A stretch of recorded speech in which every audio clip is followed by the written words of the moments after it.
Hello YouTube, here I am with another video. This will be over the BT7 from East Express. This was another inexpensive kit, and it was a pretty good build, I thought. So we'll go over the instructions and look at the kit, at the built model, like we've been doing. And thanks for watching.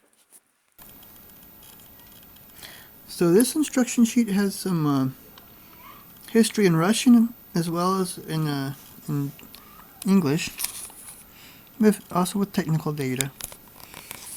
I think I said East Express is Eastern Express from Russia.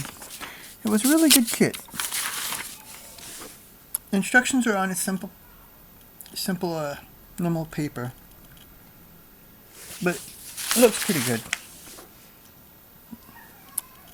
Easy to follow, and it has single piece tracks, which were really surprising because a lot of these cheap kits from the East have rubber tracks that aren't very good, but these tracks were really good.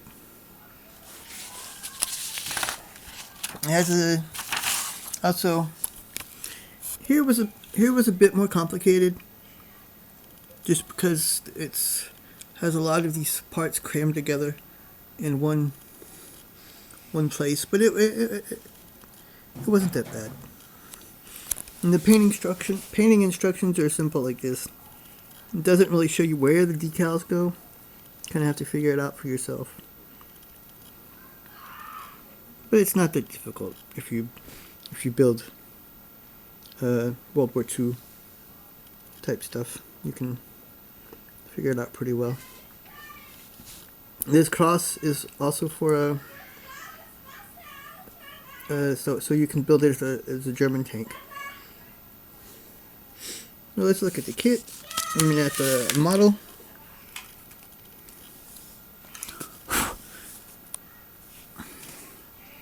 Has some good detail. The driver's hole here.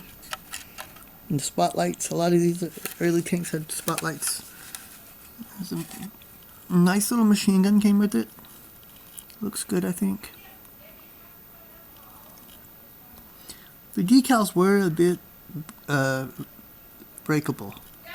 You can see I used Microsol and Microset for them, but still.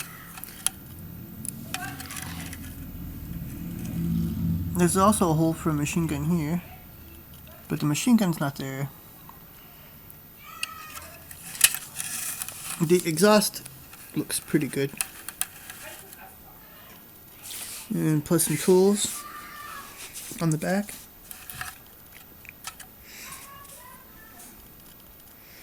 And the nice part here is the track.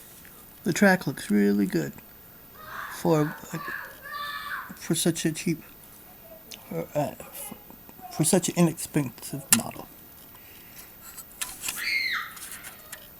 I didn't get it exactly straight everywhere like here, but it bends. Track bends anyways, so it's okay.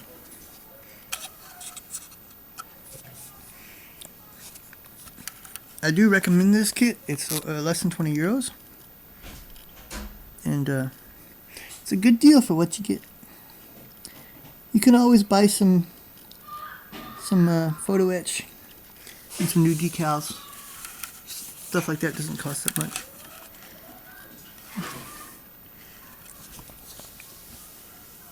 And I can do that on every model actually.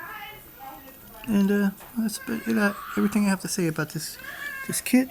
There wasn't really much to watch out for, except for you have to look at the instructions. Especially here. Have to watch out for what you have to put where really carefully because they're so small. See, there's a machine gun out in the back. Don't know where it is because it fell off.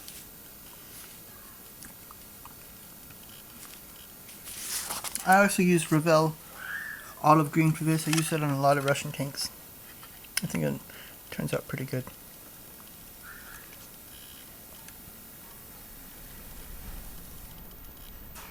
Well, that's all for this video.